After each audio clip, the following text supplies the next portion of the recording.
चक्षुरुन्मिलितं येन तस्मै श्रीगुरवे नमः।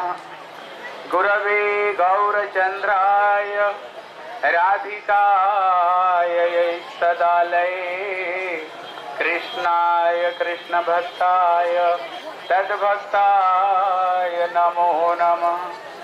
अजानुलम्बितभुजौ कनकावदातौ संकीर्तनैकपितरौ कमलायताक्षौ विश्वम्भरौ द्विजवरौ युगधर्मपालौ वन्दे जगत्प्रियकरौ करुणावतारौ।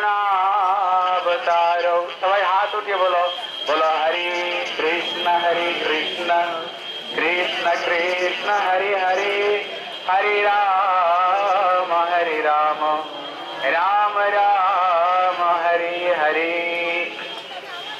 हम लोग श्री गुरु वैष्णवों का अनुगत्य में त्रिधाम नवद्वीप परिक्रमा करते करते अभी हम जहाँ पहुँचे हैं ये स्थान का नाम बोधोद्रुमद्वीप है। लेकिन यहाँ पहुँचने से पहले हम और एक स्थान भी पार होते हुए हम यहाँ पर आए। वहाँ हर साल वहाँ बैठ करके वहाँ कथा श्रवण करते थे, लेकिन वो स्थान में बैठने का भी कोई सुविधा नहीं, इसलिए हम लोग वहाँ बैठे नहीं। लेकिन गुरुदेव रहते समय वो स्थान खाली रहता था, हर साल हम बैठते थे। वो स्थान का नाम जन्होद्वीप है। यदि जो जन्होद्वीप है हम लोग ने पहले से श्रवण करते हुए आ रहे हैं कि ये अभिन्न वृंदावन है, ये गुप्त वृंदावन होने के नाते यहाँ पर वृंदावन भी गुप्त रूप में विद्यमान है। अभी यहाँ आने पर हमको वृंदावन का कौन सा स्थान है? यदि ये वृंदावन का जो भद्रवन, हम लोग जो भांडिक वट जाते हैं वो भांडिक वट को पास में ही वो भद्रवन है। भद्र मतलब श्री बलभद्र। इसलिए कुछ वृंदावन में स्थान है जिसका केवल कृष्ण का ही वो स्थान है, लेकिन ब्रज में कुछ ऐसे स्थान है जो स्थान श्री बलदेव प्रभु का स्थान है। इसलिए ये जो स्थान है ये बलदेव प्रभु का ही ये स्थान है। यहाँ का मालिक श्री अभिन्न बलदेव अभिन्न श्री नित्यानंद प्रभु का ये स्थान है। इसलिए यहाँ पर श्री वृंदावन दास ठाकुर यहाँ पर आए भजन किए, क्योंकि उनका जो गुरुपाद पद्म श्री बलदेव प्रभु श्री नित्यानंद प्रभु है। इसलिए श्री बलदेव प्रभु भद्रवन में उन्होंने प्रलंबासुर को उन्होंने वध किया था। जो प्रलंबासुर है ये मायावाद है। इसलिए जो मायावाद भगवान को जो निराकार निर्दि से जो ब्रह्म स्वरूप मानते हैं, इसलिए गुरुपाद पद्म श्री नित्यानंद प्रभु रूप में कभी जो मायावाद को जो नष्ट करते हैं, कभी ये प्रलंबासुर का ये कभी ये मूर्तिमान स्वरूप है। इसलिए ये जो स्थान जो जन्होद्वीप कहते भक्ति का कौन सा अंग है? कहते जो 9 तरह का जो भक्ति का जो अंग, कहते एक स्थान में आने पर हमको अपने आप को भक्ति का अंग का कहते फल प्राप्त हो जाता है। कहते भद्रवन कहते ये बंधनाच्य, जैसे अक्रूर भगवान को किस रूप में प्राप्त किया? मतलब बंधनाच्य, भगवान की वंदना करते हुए उन्होंने भगवान को प्राप्त किया। इसलिए यहाँ आने पर बंधनाच्य जो भक्ति का जो अंग, ये फल हमें अपने आप मिल जाएगा। इसलिए वो जो जन्होद्वीप अभी उसका नाम जान नगर है, लेकिन उसका जो असली नाम है ये जन्होद्वीप। लेकिन धीरे धीरे अपभ्रंश होते अभी वो स्थान का नाम अभी बढ़ गया जन्म नगर नाम बढ़ गया। यहीं पर श्री जन्म मुनि सत्य युग में यहीं पर उन्होंने भजन साधन किया। जब भजन साधन किया ये धाम नित्य, इसलिए ये धाम नित्य होने के नाते कहते स्वयं श्री सच्चिदानंद गौर हरि वो साक्षात रूप को दर्शन दिया। दर्शन देकर के उनका आशीर्वाद दिया।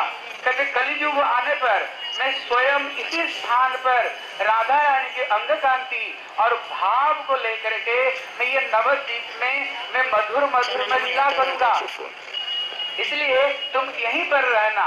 इसलिए श्री जन्म मुनि यहीं पर रह करके महाप्रभु का कृपा को भी उन्होंने प्राप्त किया है।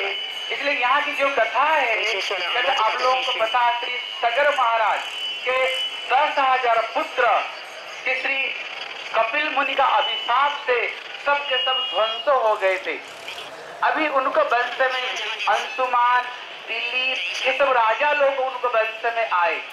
उन लोगों ने कपिल ऋषि ने कहा, अगर गंगा को किसी तरह से अगर अवतरण किया जाए, गंगा की स्पर्श से ही तुम्हारी पूर्वजों को उद्धार हो जाएगा। इसलिए उनको पूर्वजों में जो आए उन लोगों ने कोशिश किया सबके सब गंगा को अवतरण करने के लिए, लेकिन कोई सफल लाभ नहीं किए। लेकिन उसी वंश में जब भगीरथ आए तो उन्होंने भजन साधन करके गंगा को उन्होंने प्रसन्न कर दिया। तो यहाँ प्रश्न होता है कि तो उनको वंश में और भी सबके सब आए थे, लेकिन गंगा को वो प्रसन्न क्यों नहीं कर पाए, और ये भगीरथ ने ही क्यों प्रसन्न कर दिया? बोले कारण था, उन लोगों ने गंगा को प्रसन्न करने के लिए तभी गए थे, पूरा संसार का काम करके जब वृद्ध हो गए रिटायर्ड लाइफ में, वो गए गंगा को प्रसन्न करने के लिए, लेकिन ऑलरेडी तो सारे एनर्जी को संसार में दे चुके थे, तो वो मन एकाग्रता कैसे होगा? इसलिए गंगा देवी प्रसन्न नहीं हुई। लेकिन ये भगीरथ का भजन के द्वारा वो संतुष्ट क्यों हो गए? कारण भगीरथ ने कहा, बोले नहीं, मेरे पूर्वज लोग कहाँ ऋषि की अभिशाप से सबके सब यहाँ पर भस्मीभूत होकर के दुख कष्ट भोग कर रहे, और मैं राज सिंहासन में बैठी करके और ऐश्वर्य को भोग करूं? नहीं, पहले पूर्वजों को मैं उद्धार करूंगा। इसलिए उन्होंने बचपन से ही, जिसको श्री प्रहलाद महाराज कहते हैं, कौमार आचरते प्राज्ञम, प्राज्ञम मतलब जो बुद्धिमान है, उनको बचपन से ही 5 साल उम्र से ही भक्ति करनी चाहिए। श्रील विश्वनाथ चक्रवर्ती ठाकुर टीका में कहते हैं, अगर बचपन से अगर कोई भक्ति करने के लिए कोशिश नहीं करेगा तो वो कभी भी सिद्धि को प्राप्त नहीं कर सकता है। इसलिए भक्ति बचपन से ही करनी चाहिए। इसलिए भगीरथ का पूरा एनर्जी पूर्ण रूप में था, इसलिए उन्होंने कहीं ये संसार में अपना एनर्जी को नहीं दिया। इसलिए जब उन्होंने भजन करने के लिए आए, उनका मन संपूर्ण एकाग्र रूप में गंगा देवी को आराधना में संपूर्ण उसमें डूब गया। तो गंगा जी स्वयं प्रसन्न हो गए। श्री गंगा देवी की। अभी गंगा देवी कहती है मैं तो आऊंगी, लेकिन मेरा कुछ समस्या है। बोले क्या समस्या? बोले पहला समस्या है मेरे बेग को कौन धारण करे। दूसरा समस्या है दूसरे बड़े बड़े पापी आकर के स्नान करेंगे, उनका सारे पाप को हमें ग्रहण करना पड़ेगा। अब ये पाप से मुक्त हम कैसे हो सकते हैं? तब उसका समाधान दिया। अभी धारण कौन करेगा? बोले शंकर जी को पास में गए, क्योंकि शंकर जी देव महादेव है। जब शंकर जी को पास में गए, शंकर जी राजी हो गए। बोले अहो भाग्य है। कहते गंगा कौन है? बोले भगवान का चरणामृत है। बोले चरणामृत धारण करने का सौभाग्य इतने भाग्य में होता है। राजी हो गए। अभी बोले ये हमारा पाप को कौन ग्रहण करेगा? बोले देखो जैसे पापी लोग आकर के उसमें स्नान करेंगे, बड़े बड़े वैष्णव लोग भी इसी मरते जगत में जन्म ग्रहण करते हैं, कल वैष्णव लोग भी तो आकर के गंगा में स्नान करेंगे। इसलिए शास्त्र में बताया, बोले गंगा परस पश्चाते पावन दर्शनी पवित्र कर ए तो मार्गोन। इसलिए कहते महत विचल नाम गृह नाम दीन चतसाम। कहते ये जो भक्त लोग जो दूसरे तीर्थ में स्नान करने जाते हैं, बोले क्यों स्नान करने जाते हैं? क्योंकि जो संत है वो स्वयं पवित्र है, क्योंकि हृदय में वो भगवान को धारण करके रखे हैं। तो उनको तीर्थ जाने का क्या जरूरत है? बोले तीर्थ इसलिए नहीं जाते हैं वो पवित्र होने के लिए। बोले तीर्थ कुर्वन्ति तीर्थानाम। जो पापी लोग आकर के तीर्थ में स्नान करते हैं, कहते वैष्णव का चरण में इतने शक्ति है, कहते उनका चरण स्पर्श प्राप्त होते ही कहते ये जो जितने अपवित्रता को वैष्णव लोग सबके सब पाप को ग्रहण कर लेते हैं। इसलिए बोले बड़े बड़े संतों का दर्शन, उनका स्पर्श भी तो मिलेगा। बोले ठीक है। अभी गंगा जी प्रसन्न हो गए और श्री भगीरथ आकर के शंकर जी को भी उन्होंने प्रसन्न कर दिया। अभी शंकर जी वहां पर खड़े हो गए। गंगा जी बोले मेरे बेग को कौन धारण करेगा? बोले भोले बाबा धारण करेंगे। बोले भोले बाबा धारण करेंगे? उनमें क्या शक्ति है जो मेरे बेग को धारण कर सकते हैं?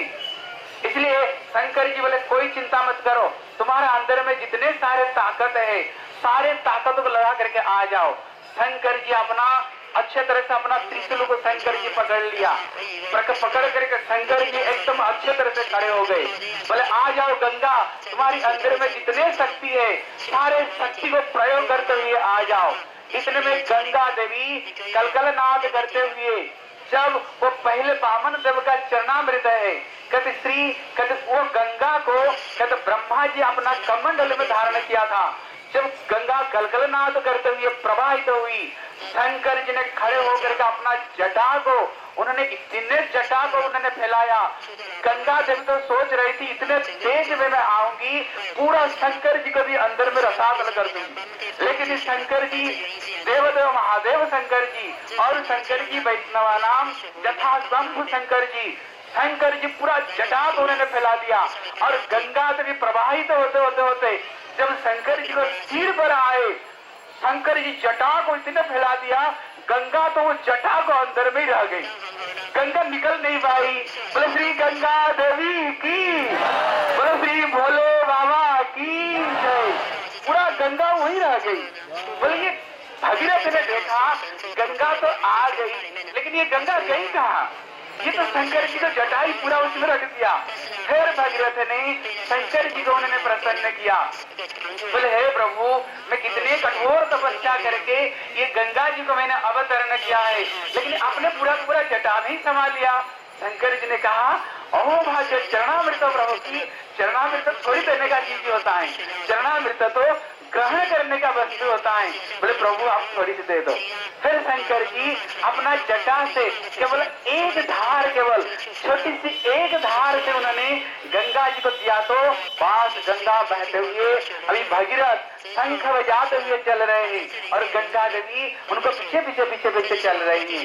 जब गंगा देवी महाप्रभु के धाम में आए, गंगा तो साधारण है ही नहीं, ये भगवान का नित्य शक्ति को लोग वृंदावन में उनकी प्रिया भी है।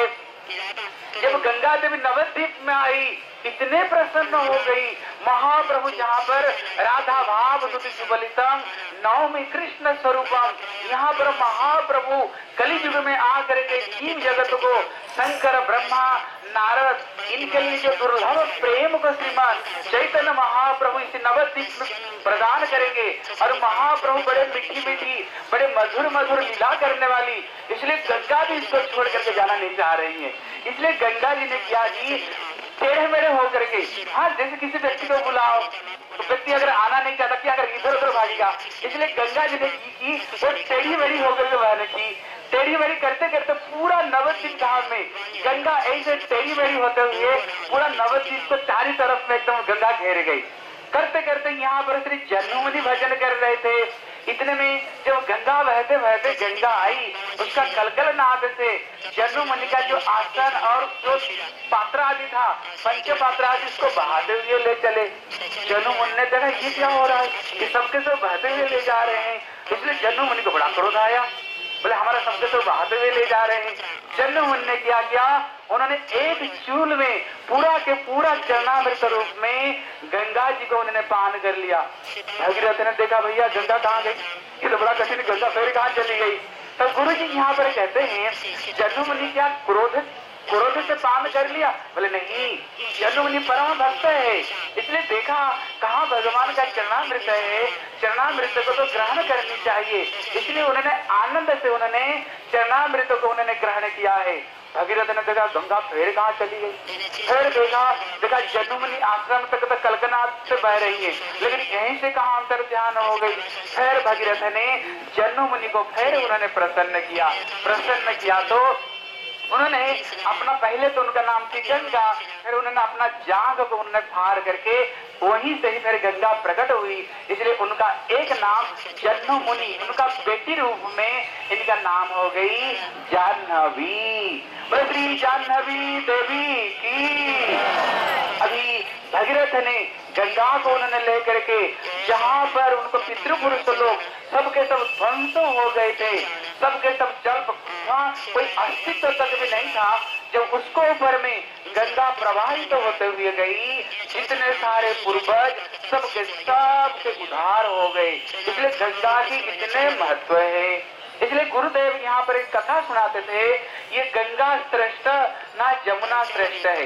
किसी समय अकबर, राजा अकबर का दरबार में जो गंगा के रहने वाले व्यक्ति थे, कभी गंगा की बड़ी महिमा सुनाई, और जो जमुना की धार में रहने वाले थे वो जमुना की बड़ी बड़ी महिमा सुनाए। बैठो, प्रसाद देने का समय नहीं। इसलिए उनको महिमा सुनाए।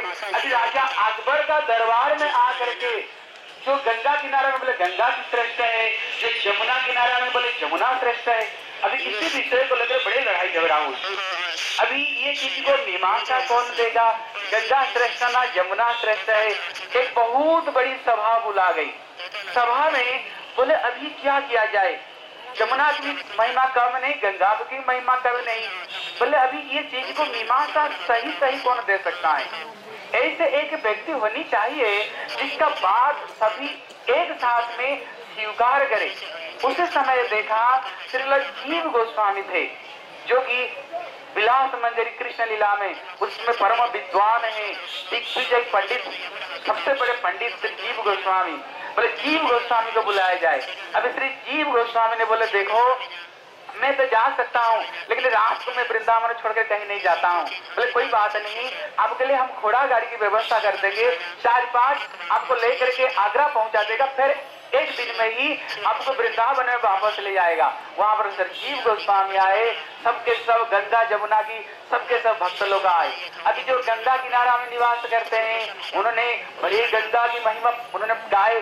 गंगा कौन है, बोले ये गंगा साक्षात भगवान वामन देव का ये चरणामृत गंगा है। इसलिए ये गंगा की इतने महिमा गुरु जी सुनाया करते थे। कभी गरुड़ जी कभी गंगा किनारा में एक सर्प था, वो अपना गड्ढे में अपना मुंह को निकाल करके वो देख रहा था। इतने में गरुड़ का आहार होता है सर्प ने झपट मारे सर्प को, गरुड़ ने झपट मारे सर्प को, पकड़ करके जब उसको खींचते समय उसको प्राण छूट गया, लेकिन प्राण छूटते समय उसका जो पूंछ है वो गंगा को स्पर्श कर दिया। स्पर्श करते ही वो गरुड़ उसको खाएगा क्या, देखा वो तो चतुर्भुज रूप धारण कर लिया, शंख चक्र गदा पद्मधारी भगवान का स्वरूप मुक्ति को प्राप्त किया। इसलिए गरुड़ उसको खाएगा क्या, उसको गरुड़ ने अपना पीठ पर बैठा करके उसको वैकुंठ ले जाना पड़ा। इसलिए इतनी ये गंगा की महत्व है। गुरु जी और एक कथा सुनाते थे, बोले कोई गुरु नहीं था जो ओछा है मन, जो भूत का मंत्र पढ़ने वाले, कभी जा रहा था देखा भूतों का वहाँ शादी हो रही है, तब वो गुड़ी ने एक भूत को बुलाया। बोले भैया क्या बात है, यहाँ पर इतने बैंड बड़ी बाजा, यहाँ पर की महोत्सव क्यों हो होने जा रहा है। बोले कल हमारा पास में एक कुंवारी लड़की है, कल उसकी शादी होगी, इसलिए हम लोग यहाँ आनंद ले रहे हैं। बोले कल शादी होगा, बोले हाँ। बोले लड़का कहाँ से आएगा, दूल्हा कहाँ से आएगा। बोले कल दोनों साइड में लड़ाई होगी, लड़ाई में एक जवान ने वो लड़ाई को छुड़ाने जाएगा, इतने में जो सार वो क्रोधित रूप अवस्था में रहेगा उसको मारेगा, मारते ही वो अपमृत हुआ वो प्रेत बन करके आएगा। इसलिए कल शादी होने वाली, क्योंकि भूत को सब कुछ पता है। वो गुड़ी ने दूसरे दिन आया, आ करके देखा वो भूत लोग बैठ करके रो रहे हैं। बोले भैया ये रो रहे हैं क्यों। फिर वो भूत को बुलाया, बोले भैया इधर आओ। बोले क्या बात है, बोले बैठ कर रो रहे हैं क्यों यहाँ पर। बोले बहुत बड़ा अनहोनी हो गया।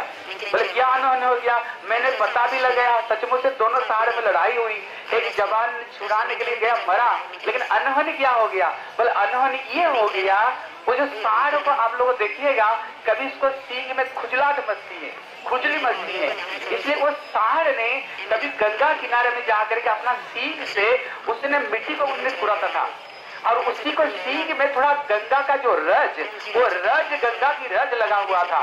इसलिए वो रज जिस समय वो सार ने उसको मारते समय वो गंगा रज का स्पर्श होने का वजह से कहते उसको प्रेत जो नहीं क्या बनेगा, वो तो सीधा भगवत लोक में चला गया।